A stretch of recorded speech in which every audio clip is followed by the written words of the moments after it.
샬롬 로중 읽어주는 제인이다. 오늘은 7월 22일 금요일 로중입니다. 그의 백성 이스라엘에게 약속하신 대로 안식을 주신 주님 찬양을 받으십시오. 열왕기상 8장 56절. 하나님의 백성에게는 안식하는 일이 아직 남아 있습니다. 히브리서 4장 9절. 부활하는 하루 되세요. 샬롬 하울람. 요즘 세상에 안식이라는 게 있을까 하는 생각을 해봐요. 이제 사람들이 몇 해 전만 해도 소확행 이런 말이 좀 유행을 했잖아요. 그 소소한 거라도 하지 않으면 행복한 일이 없는 세상이라는 걸 방증하는 거죠. 그러니까 계속 노동해야 되고 24시간 돌아가고 있는 우리 사회 시스템 속에서 내 쉴 공간이라는 게 있나? 내가 마음과 영혼과 정말 몸이 편안하게 쉴 수 있는 그런 기회들이 있는가? 이런 걸 한번 생각해 봅니다. 오히려 예전보다 더 팍팍해진 상황인 것 같아요. 경제적으로 세계 10등 안에 들어가는 이제 대국이 됐고 우리나라도. 그래서 여러 부의 축복들을 누린다고 이야기는 하는데 사실 이게 진짜 축복인가 하는 생각은 해봅니다. 이것 때문에 더 큰 갈등이 생기고 문제가 생기고 그거 가지려고 하는 사람들 간의 싸움 때문에 그것도 또 스트레스거든요. 1시간 일하고 얼마 받아야 되는지에 대해서 이걸 왜 싸워야 되냐는 거예요. 당연히 일한 만큼의 권리와 그 대가를 지급을 해줘야 되는 거지. 그러니까 안간힘을 쓰면서 안 뺏기려고 하는 이런 몸부림들 속에서 특히 요즘 젊은 청년들이 안식을 할 수 있나? 이런 생각을 해봐요. 어릴 때부터 상급학교 진학을 위해 계속 진을 빼다가 이제 부모가 대부분 맞벌이를 하니까 학원 뺑뺑이를 돌립니다. 그러다가 어떻게 대학에 가요. 대학 가고 나면 이제부터는 제대로 된 경쟁 시작이죠. 대학은 상아탑이어야 하고 학문의 요람이어야 하는데 더 좋은 일자리를 찾는 발판이 돼버렸어요. 이제 취업하려고 막 안간힘을 쓰는 거예요.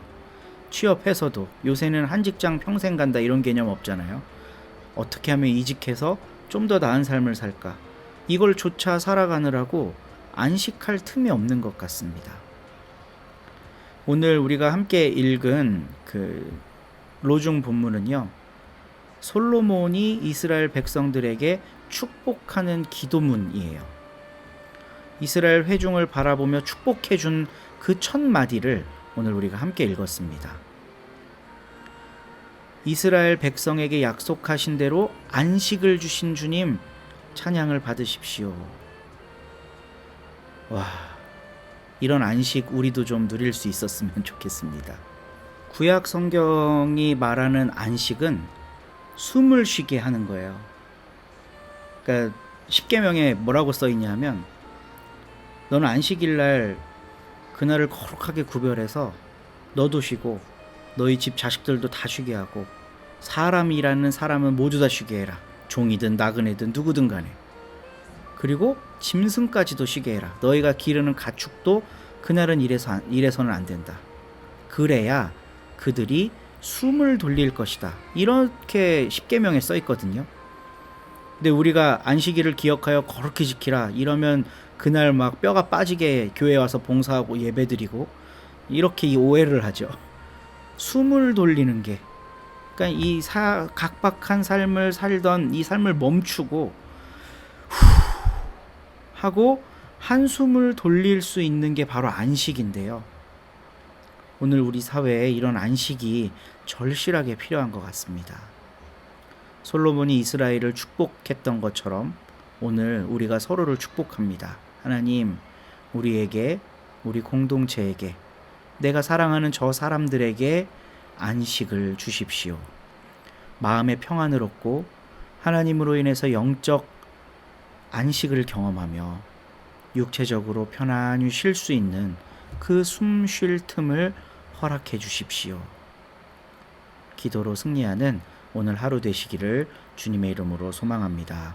오늘 함께 읽을 새한글 성경 본문은 사도행전 18장이고요.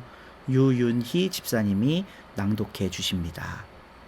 한 주간도 수고하셨습니다. 복된 주말 되세요. 18장. 이런 일이 있은 뒤에 바울은 아테네를 떠나 코린트로 갔다. 거기서 어떤 유대아 사람을 만났다. 이름은 아퀼라이고 폰토스 출신으로 최근에 이탈리아로부터 그의 아내 프리스킬라와 함께 온 사람이다. 클라우디우스가 명령을 내려 유대아 사람들을 모두 로마에서 떠나도록 했기 때문이다. 바울은 그들이 있는 곳으로 갔다. 하는 일이 같았기 때문에 바울은 그들 곁에 머물렀고 거기서 일을 했다. 그들이 하는 일은 천막 만드는 일이었다. 바울은 안식일마다 회당에서 의견을 주고받으며 가르쳤고 유대아 사람들과 그리스 사람들을 설득했다. 실라와 디모데가 마케도니아에서 내려오자 바울은 말씀을 전하는 일에 전념하여 예수님이 그리스도라고 유대아 사람들에게 힘껏 증언했다. 그러나 그들이 반대하고 헐뜯는 말을 하자 바울은 겉옷을 털어내고서 그들한테 말했다. 당신들이 멸망하면 그것은 당신들 탓이오. 나 자신은 깨끗합니다. 이제부터 나는 다른 민족들에게로 갑니다. 그리고 거기서 옮겨가서 티티우스 유스투스라는 이름을 가진 어떤 사람의 집으로 들어갔다. 그는 하나님을 받들어 섬기는 사람으로 그의 집은 회당에 붙어 있었다. 회당 지도자 그리스보가 온 집안과 더불어 주님을 믿었다. 많은 코린트 사람들도 듣고서 믿었다. 세례도 받았다. 주님이 밤의 환상을 통해 바울에게 말씀하셨다. 두려워하지 마라. 계속 말하고 침묵하지 마라. 바로 내가 너와 함께 있기 때문이다. 너에게 나쁜 짓을 하려고 손을 댈 사람은 하나도 없다. 이 도시에는 내 백성이 많기 때문이다. 바울은 1년 6개월 동안 눌러앉아 그들 가운데서 하나님의 말씀을 가르쳤다. 갈리오가 아카이아의 지방 총독으로 있을 때였다. 유대아 사람들이 한마음으로 바울에게 달려들어서 그를 재판자리로 끌고 갔다. 그러면서 이렇게 말했다. 이 사람은 율법에 어긋나게 하나님을 받들어 섬기도록 사람들을 부추기고 있습니다. 바울이 막 입을 열려고 했을 때 갈리오가 유대아 사람들한테 말했다. 무슨 범행이나 부주의한 악행이 있다면 유대아 사람 여러분, 마땅히 여러분의 말대로 해주겠습니다. 그러나 문제되는 일이 가르침과 명칭과 여러분의 율법에 대한 것이라면 여러분이 스스로 처리하세요. 나는 이런 일들의 재판관이 되고 싶지 않습니다. 그리고 갈리오는 그들을 재판자리에서 몰아냈다. 그러자 모두가 회당 지도자 소스데네를 붙잡아서 재판자리 앞에서 때려댔다. 그러나 갈리오는 이런 일에 전혀 관심을 두지 않았다. 바울이 꽤 여러 날 더 머무른 뒤에 형제 자매들에게 작별 인사를 했다. 그러고는 배를 타고 시리아로 출발했다. 바울과 함께 프리스킬라와 아퀼라도 갔다. 출항에 앞서 바울은 갱그레아에서 머리를 밀었다.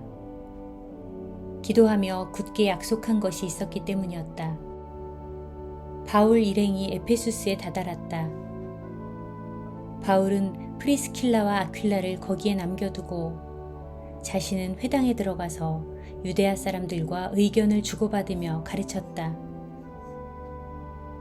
그들은 바울에게 더 오래 머물러 달라고 요청했지만 바울은 받아들이지 않았다. 오히려 작별 인사를 하며 말했다.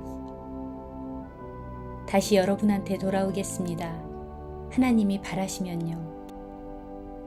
그러고는 에페수스를 떠나 뱃길에 올랐다.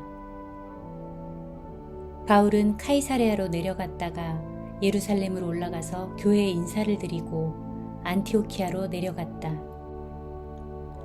바울은 거기서 얼마쯤 시간을 보낸 뒤에 떠나서 갈라티아 지역과 프리기아를 차례로 거쳐갔다. 그러면서 모든 제자들을 더 굳건하게 했다. 한편 어떤 유대아 사람이 있었는데 이름은 아폴로였다. 알렉산드리아 출신으로 말을 조리 있게 잘하는 사람이었다. 그가 에페수스에 다다랐다. 그는 성경에도 능숙했다. 이 사람은 주님의 길에 대해 이미 들어서 배운 상태였다. 또 불타는 마음으로 예수님에 대한 것들을 자세히 말하고 가르치고 있었다. 그런데 그는 요한의 세례만 알고 있었다. 이 사람이 회당에서 거리낌 없이 말하기 시작했다. 프리스킬라와 아퀴라가 아폴로의 말을 듣고서 그를 가까이 데려다가 그에게 하나님의 길을 더 자세히 설명해 주었다. 아폴로가 아카이아로 건너가고 싶어 하자 형제 자매들이 격려해 주었다. 또 그쪽 제자들에게 편지를 써서 아폴로를 따뜻이 맞아들이라고 했다. 아폴로는 도착한 뒤에 은혜를 힘입어서 이미 믿고 있는 사람들에게 큰 도움이 되었다. 아폴로가 힘있게 유대아 사람들이 다 보는 앞에서 완전히 반박했기 때문이다. 그 그리스도가 예수님이시라는 것을 성경을 통해서 보여주었던 것이다. 아멘.